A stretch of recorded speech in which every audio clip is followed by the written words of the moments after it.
दोस्तों, आप सबने वॉरेन बफेट जैसे कामयाब और दुनिया के सबसे अमीर लोगों में से एक कहे जाने वाली पर्सनैलिटी के बारे में तो जरूर पढ़ा या सुना होगा।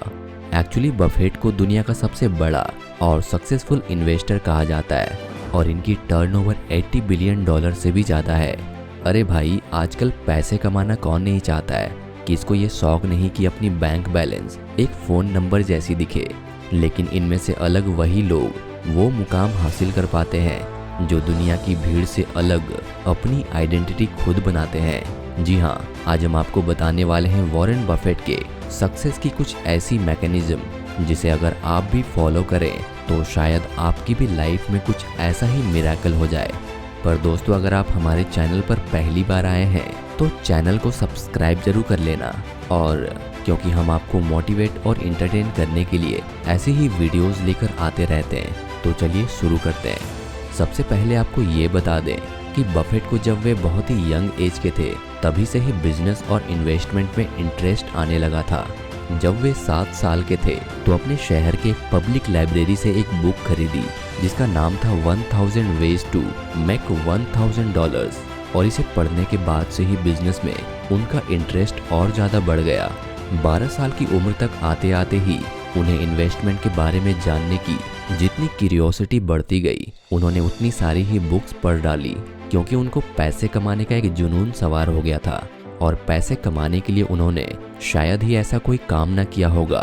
बचपन में ही गाड़ियां साफ करने से लेकर न्यूज़पेपर बेचने तक, chewing gum, cold drink bottles, golf balls etcetera etcetera जैसी चीज़ें बेचकर भी उन्होंने पैसे कमाए। और तो और अपने दादाजी की ग्रोसरी स्टोर्स तक भी चलाई ताकि वो ज़्यादा पैसे कमा सके। दोस्तों, ये जो पैसे कमाने का नशा होता है ना, वाकई कुछ अलग ही होता है। बफेट की लाइफ में भी एक समय आया जब उन्होंने अपने कमाए सारे पैसों की सेविंग से $25 की एक पिन बॉल मशीन खरीदी और उसे अपने पास के ही एक नाई की दुकान पर रख दिया। इस तरह से जब लोग अपने बाल कटवाने आते तो इस पिन बॉल के साथ खेलते और खुद को इंटरटेन करते। उनका ये काम अच्छा चलने लगा, तभी उन्होंने $25 की हुई कमाई से एक और पिन बॉल खरीद लिया।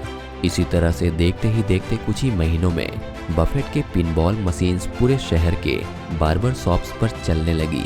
और एक बार फिर उन्होंने $25 के साथ शुरू किए इस बिजनेस को कुछ महीनों बाद ही $1200 में बेच दिया। बफेट 11 साल के थे तभी से उन्होंने स्टॉक्स में इंटरेस्ट दिखाना शुरू कर दिया, और फिर स्टॉक ट्रेडिंग बिजनेस में उन्होंने 6 साल की उम्र से लेकर अब तक जो भी कमाया था वो सब एक स्टॉक खरीदने में इन्वेस्ट कर दिया। दोस्तों, जब वो टीनेजर हुए तो बेंजामिन ग्राहम की लिखी बुक द इंटेलिजेंट इन्वेस्टर से काफ़ी इंस्पायर हुए, जिससे उन्होंने बिजनेस में लिए गए किसी भी डिसीजंस पर इमोशनल ना होने का लेसन सीखा था। 14 की उम्र में उन्होंने अपनी पहली प्रॉपर्टी खरीदी थी और 15 तक आते आते उन्होंने न्यूज़पेपर्स डिलीवरी से हर महीने $175 कमाने शुरू कर दिए। उन्हें अपने बिजनेस में इतना ज़्यादा इंटरेस्ट आने लगा था कि वो कॉलेज भी नहीं जाना चाहते थे, क्योंकि कई सारी यूनिवर्सिटीज़ ने उनका एप्लीकेशन रिजेक्ट कर दिया था। लेकिन अपने फादर के कहने पर उन्होंने कोलंबिया यूनिवर्सिटी में पढ़ने का फैसला किया, क्योंकि उन्हें पता था कि जिस बुक को पढ़कर वो बिजनेस के लिए इंस्पायर हुए थे, उसी बुक के राइटर बेंजामिन ग्राहम इस यूनिवर्सिटी के टीचर हैं। वो उनसे काफ़ी सारी चीज़ें सीखने के लिए एक्साइटेड थे। आखिर इसके बाद उनकी लाइफ में इतना कुछ बदलने जो वाला था। ग्रेजुएशन कंप्लीट करने के बाद बफेट ने ग्राहम से कहा कि वो उनके लिए मुफ्त में काम करने को भी तैयार हैं, लेकिन ग्राहम को ये बात पसंद नहीं आई। लेकिन फिर भी उन्होंने हार नहीं मानी और हर महीने उन्होंने ग्राहम को नए नए business and investment ideas mail करने लग गए।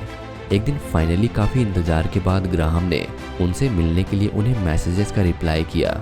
उनकी इसी डेडिकेशन को हम में से कई लोग भूल जाते हैं। उन्होंने कई सालों तक ग्राहम के लिए बिना किसी सैलरी के काम किया ताकि वो उनसे अलग अलग तरह के एक्सपीरियंसेस ले सकें। बफेट को एक बहुत बड़े और बहुत ही अर्ज्ड फिलैंथ्रोपिस्ट के तौर पर भी देखा जाता है, क्योंकि उन्होंने अपनी कमाई और अपनी पूरी फॉर्च्यून का 93% हिस्सा डोनेशन में लेने का प्लेज लिया है। दोस्तों, 93% हिस्सा दान में, मतलब सोचने वाली बात है कि एक अमीर इंसान अपने पैसे को इस तरह से और इतना दान देता है। अपनी कमाई हुई सफलता का राज बफेट खुद की बनाई कुछ रूल्स को बताते हैं। बफेट के अकॉर्डिंग हम हर सुबह जिस भी हाल में उठे हों, रात को सोने से पहले हमें कुछ ऐसा जरूर सीखना और करना चाहिए जिससे हम अपने पोटेंशियल को और ज़्यादा इम्प्रूव कर सकें। बहुत सारे लोगों के पास कंप्लेंट्स होती है कि आज उन्होंने अपना समय यूं ही बर्बाद कर दिया, लेकिन कोई भी खुद को बदलना नहीं चाहता है। उनके हिसाब से कोई भी बदलाव एक दिन में नहीं दिखता है, बल्कि कुछ नया और अच्छा पाने के लिए हमें सालों तक मेहनत और कोशिश करनी पड़ती है। और अगर हम हर दिन एक एक स्टेप आगे बढ़ें तो आने वाले कुछ ही समय में खुद को पहले से काफ़ी अलग पाएंगे। दूसरा जो पॉइंट बफेट कहते हैं कि हमें हमेशा खुद को ऐसे लोगों के साथ देखना चाहिए जिन्होंने लाइफ में कुछ अच्छा किया हो और जो एक्यूरेट विजन के पक्के हों। अगर हम अच्छे लोगों को अपनी कंपनी बनाएंगे तो हम भी अच्छे बन जाएंगे। ऐसे लोग जो बस अपना समय बर्बाद करते हैं और लाइफ में जिनका कोई एम्बिशन नहीं है, वैसे लोगों से दूर रहकर ही कामयाबी की सीढ़ियां चढ़नी चाहिए। नेक्स्ट वॉरेन बफेट कहते हैं कि हमें सबसे पहला इन्वेस्टमेंट खुद में करना चाहिए। हर किसी के पास एक बॉडी और एक ही ब्रेन होता है, लेकिन बहुत सारे लोग अपनी कैपेसिटी को अंडर एस्टिमेट कर देते हैं, जबकि हमें खुद को इमोशनली, फिजिकली, स्पिरिचुअली और मेंटली बहुत स्ट्रांग रखना चाहिए। इन सब में से खास बात ये है कि हमारे अंदर की अच्छी चीज़ों को हमसे कोई भी नहीं छीन सकता, और अगर हम अपनी बॉडी और अपने माइंड की प्रॉपर केयर करेंगे तभी अच्छे रिलेशनशिप्स, कॉन्फिडेंस, नॉलेज और कर्टेसी जैसी चीज़ों को अपने अंदर होल्ड कर पाएंगे। अपने सक्सेस के चौथे रूल में बफेट बताते हैं कि जब हम खुद के बेस्ट वर्जन बनने की कोशिश करते हैं तभी हम अपने अंदर की कैपेबिलिटीज़ को पहचान पाते हैं। जिस दिन हम खुद में धीरे धीरे करके बदलाव लाना शुरू करते हैं, उसी दिन से हमारी सक्सेस, हैप्पीनेस, सभी चीज़ें हमारे पास आने लगती है।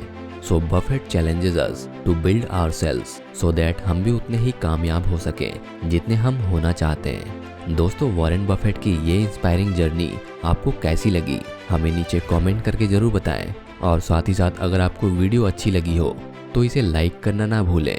तो मिलते हैं फिर से एक नई वीडियो के साथ, तब तक के लिए अपना ख्याल रखें।